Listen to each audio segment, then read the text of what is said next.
Salamat sa pagtangkilik sa aming mga recap at huwag kakalimutan mag-subscribe at pindutin ang notification bell. Sa simula ng pelikula, isang batang babae na puno ng dugo ang ipinapakita na nasa loob ng isang bahay, dahil sa estado ng kanyang katawan ay tila natataranta siya at takot na takot.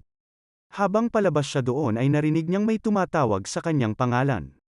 Kasunod nito, ang pelikula ay nag-flashback kung saan ang isang babae na nagngangalang Young ay kumakanta kasama ang kanyang mga kaibigan sa loob ng bus na papunta sa lokasyon ng kanilang picnic. Habang ang lahat ay natutulog, nadiskubre ni Young ang isang lalaki na nakatitig sa kanya na ikinatakot niya. Sa parehong oras ay bigla na lang lumiko ang bus sa maling direksyon at huminto malapit sa isang minahan. Ang ilang lalaki na nakaupo sa harap ay naglunsad ng gas bomb na pumatay sa lahat ng mga pasahero maliban kay Young na dinukot. Pagkagising niya ay nakita niya ang kanyang sarili sa loob ng isang lab kasama si Dr. Beck. Nabalitaan ni Young sa TV na ang bus na sinakyan nila ay naaksidente. Gaya ng inaasahan niya, nagtanong si Young tungkol sa kanyang hindi pa isinisilang na anak. Si Dr. Beck ay tumugon na alam niya na siya ay buntis at ito ay magiging isang babae na may kambal na kapatid na babae at sila ay maraming kapatid. Nang marinig ito ni Young ay naguluhan siya at nagtanong sa doktor kung ano ang ibig niyang sabihin. Sa oras din na iyon ay pumasok ang pangalawang doktor at nagtanong kay Young kung nagpapanggap lang ba siya o kung talagang hindi niya naaalala kung sino siya. Sa kasalukuyan, ang mga miyembro ng Shanghai Lab na may iba't ibang kakayahan ay pinasok ang ARC Laboratory kung saan pinatay nila ang malaking bilang ng mga tao nang walang awa. Sa sumunod na eksena, ang isang babaeng duguan na si Kim ay nagkamalay. Siya ang parehong babae sa simula ng pelikula. Nang siya ay naglakad papunta sa nyebe, nakaranas siya ng pagkabalisa at nagsimula ang pagdugo ng kanyang ilong. Sa ibang lugar ay binisita ng lalaking nagngangalang Jiang si Dr. Beck na nasa kanyang tirahan. Dito ay malalaman natin na nagtataglay siya ng kapangyarihan nang biglang magsilabasan sa kanyang mukha. Si Dr. Beck ay nagtanong tungkol sa problema sa lab, at tumugon naman si Jiang na ang isang hindi kilalang mga gangster ay sinira ang lab at nagdulot ng gulo. Dahil kaunti lang ang mga tao na nakakaalam ng tungkol sa lab, pinaghihinalaan niya na sangkot dito si Dr. Beck. Gayunpaman, mariing itinanggi ng doktor ang akusasyon at sinabi na dapat muna silang mag-imbestiga. Pagkatapos ay ibinunyag ni Jiang na matapos masira ang lab ay nakatakas si Kim, ang babaeng duguan sa umpisa ng pelikula at hindi na nila siya mahanap. Sa ibang lugar ay ginalugad ni Kim ang kagubatan hanggang sa makarating siya sa highway, nang biglang may huminto na sasakyan at hinayla siya papasok ng isang lalaki. Si Kyung-hee na nakidnap na ng mga lalaking iyon at nasa backseat ng kotse ay hiniling sa kanila na huwag nang dukutin ang babae dahil inosente ito, ngunit hindi siya pinakinggan ng mga lalaki. Sa halip ay sinimulan nilang guluhin ang babae, at ito ang nagudyok kay Kim na gamitin ang kanyang espesyal na kapangyarihan at binugbog sila. Sa kasamaang palad, ang kaguluhan ay naging dahilan ng pagbangga ng sasakyan sa gilid ng kalsada. Nang magkamalay si Kyung-hee, napansin niya na napasuko na ni Kim ang lahat ng kidnapper kaya agad niyang tinawagan ang kanyang tito na isang doktor upang humingi ng tulong. Nang dumating ang doktor sa pinangyarihan, nagsimulang magdugo ang ilong ni Kim at bumagsak siya sa lupa at nawala ng malay. Agad na dinala ng dalawa ang babae sa klinik kung saan sinimulan nilang gamutin ang kanyang mga sugat. Nang magsagawa ng X-ray kay Kim, nakita niya ang mga bala at kakaibang chips sa loob ng katawan nito. Habang tinatanggal niya ang mga bala ay bigla na lang gumaling ang mga sugat na ikinagulat ni Uncle. Pagkaraan ng ilang sandali ay umalis si Uncle sa operating room at nilapitan niya si Kyung-hee para pag-usapan si Yong-do, ang tao na dumukot sa kanya. Lumalabas na interesado pala siya sa lupa ni Kyung-hee dahil gusto niyang magpagawa ng resort doon. Habang mas lumalalim ang kanilang pag-uusap, sinabi ni Uncle na may kakaiba kay Kim at natatakot siya na magkaroon lang ng gulo kapag nalaman ito ng mga pulis kaya dapat na nila itong mapaalis sa lalong madaling panahon. Gayunpaman, hindi pa handa si Kyung-hee na pabayaan ang babae ng ganoon kabilis kaya nagpasya siyang alagaan ito hanggang sa gumaling. Sa susunod na eksena, si Jo Hyun na isang sundalo na nasa isang misyon ay natalo ang kanyang mga kalaban at nagtamo ng mga pinsala. Nang sumigaw ang assistant niya na si Tom, muli siyang nagkamalay at iniwan ang lugar. Pinagalitan siya ni Tom dahil pinasok niya ang panganib at inasikaso ang lahat ng mag-isa. Nang nakauwi na siya, inalis niya ang lahat ng bala na nasa kanyang katawan, nagsimulang lumabas ang kanyang mga ugat sa sandaling alisin niya ang isang bala sa kanyang ulo na nagpapahiwatig na siya rin ay may kapangyarihan. Sa ibang lugar ay nagmamaneho si Kyung-hee kasama si Kim, iuuwi niya ito sa kanyang tahanan. Sa kanilang paglalakbay, natutuwa ang batang babae nang makita ang mga hayop at ibon habang pinapakiramdaman ang hangin mula sa bintana ng sasakyan. Pagdating nila sa bahay ay ipinakilala siya ni Kyung-hee sa kanyang kapatid na si Dae-hil. Pagkatapos ay dinala siya ni Kyung-hee sa kanyang kwarto at binigyan siya ng mga bagong damit na isusuot. Ang ganitong uri ng pagkilos ay nagparamdam sa batang babae na may nagmamahal sa kanya sa unang pagkakataon sa kanyang buhay.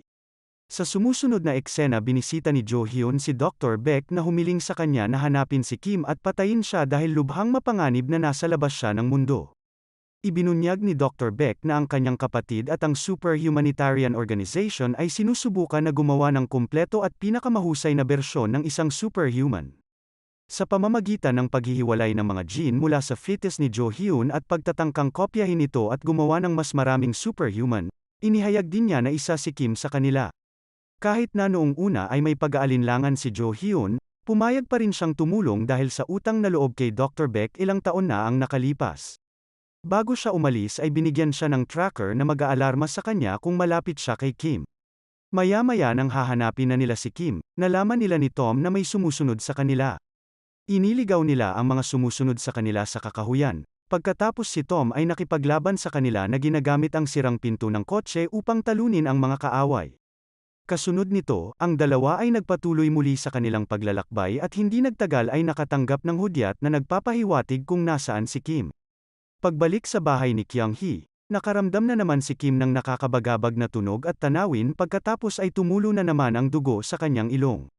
May narinig siyang boses na nagsasabing lumapit ka kay mommy na ikinatakot niya. Nang lumapit siya sa bintana para pakalmeyan ang sarili ay napansin niya ang ilang sasakyan na papalapit sa bahay. Dumating na pala si Yongdo at ang kanyang mga alip-ores para kunin ang ari-arian. Nang makita ito, agad na lumabas si Kyung-hee na may dalang baril na nagbabanta sa lalaki na umalis, gayunpaman, sinabi ni Yongdo na pag-aari na niya ang lugar. Nang tumanggi si Kyung-hee na ibaba ang baril ay pinalibutan siya ng mga tauhan ni Yongdo. Hinuli rin nila si Dae-hil at binugbog. Pagkatapos nito, papatayin na sana ni Yongdo ang magkapatid nang bigla niyang mapansin si Kim na nakatayo sa bubong. Sa isang kisap mata, lumipad ito at sinalakay ang lahat ng mga lalaki at sinaktan silang lahat. Pagkatapos umalis ng mga masasamang tao, si Dae-hil na nagulat ay tinanong ang kanyang kapatid tungkol kay Kim na iniisip kung siya ba ay isang alien, gayunpaman, humanga siya sa babae at gusto niyang kaibiganin ito. Sa ibang lugar, nakipagkita si Jo Hyun kay Jang sa isang sementeryo at habang nag-uusap sila, malalaman natin na magkakilala na sila 10 taon na ang nakararaan. Hiniling sa kanya ni Jang na huwag nang pagkaabalahan pa si Kim dahil wala naman siyang mapapala dito. Gayunpaman, sinabihan siya ni Jo Hyun na huwag makialam sa kanyang misyon dahil mapipilitan nitong kalabanin siya. Sa susunod na eksena ay makikita natin ang parehong gang, ang mga miyembro ng Shanghai Lab na naghahanap kay Kim. Sila ay nabigla dahil kahit na binaril na ang kanyang ulo ay buhay pa rin ito. Samantala, si Yongdo at ang kanyang mga alip-ores ay dumating sa opisina ng doktor at nagtanong tungkol kay Kim ngunit ang doktor ay nananatiling tahimik, ikinagalit ito ni Yongdo kaya pinutol nila ang mga daliri ng doktor. Habang naghahanda silang umalis, sinabi ng isa sa kanyang tauhan na nakikipag-ugnayan siya sa isang grupo na naghahanap din kay Kim. Nang marinig ito ay nasabik si Yongdo at agad na umalis. Pagkatapos, makikita natin si Kyung-hee, Kim at Dae-hil sa loob ng isang sasakyan, ang lalaki na naging malapit na kay Kim habang nanonood ng mga kumakain sa YouTube at ipinaliwanag kung ano-ano ang kanilang mga kinakain. Sa kabilang banda, si Kim ay nabighani sa mga pagkain sa YouTube at ipinahayag ang kanyang pagnanais na matikman ang mga ito. Pagkatapos ng ilang sandali, pumasok sila sa isang grocery store kung saan kumain siya ng maraming libreng pagkain at bumili ng higit pa para iuwi. Samantala, si Kyung-hee ay nakatanggap ng tawag mula kay uncle na humiling sa kanya na puntahan siya agad. Pagdating sa klinik ay natuklasan niya na naputol na ang kanyang mga daliri, at nang mapagtanto na hindi titigil si Yongdo hanggat hindi niya nakukuha ang gusto niya, hiniling ni uncle kay Kyung-hee na ibenta na niya ang ari-arian at magpakalayo. Gayunpaman, masyado siyang nabigla kaya umalis siya nang hindi sumasagot. Pagpasok niya sa kanyang sasakyan, pinatigil siya ni Jo Hyun at Tom. Ipinakita nila sa kanya ang surveillance video noong araw na tumakas si Kim sa lab, na nagpapaliwanag na siya ay isang mapanganib na babae na nakapatay na ng maraming tao. Pagkatapos ay pinagbantaan siya ng dalawa na ibigay ang batang babae dahil kung hindi ay papatayin nila ang kanyang kapatid, wala na siyang ibang pagpipilian kaya pumayag siya. Samantala, nakipagkita si Yungdo sa mga miyembro ng Shanghai Lab at nalaman na hinahanap nila ang batang babae, kaya masayang dinala niya sila sa kanya. Sa ibang lugar, sinabihan ni Jo Hyun si Kyung Hee na kunin ang kanyang kapatid at iwan ang kanilang bahay habang sila na ang bahala kay Kim.